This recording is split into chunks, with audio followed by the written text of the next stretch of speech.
नायब वजीर आजम इसहाक डार की बीजिंग में चीनी हम मनसब से मुलाकात। पाक चीन शराकतदारी मजबूत बनाने पर इत्तेफाक। चीन के नायब वजीर आजम डेंग शियाओशियांग ने चीन के लिए पाकिस्तान की मुस्तकिल हिमायत को सराहा।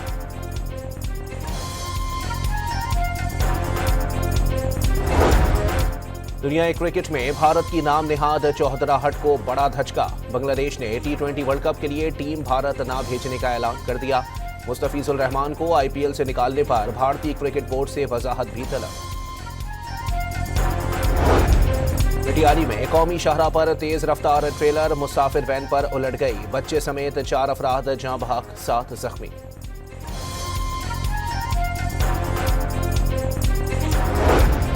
FBI ने डिजिटल कैमरे नस्ब न करने पर शुगर मिल्स के 2 यूनिट्स सील कर दिए।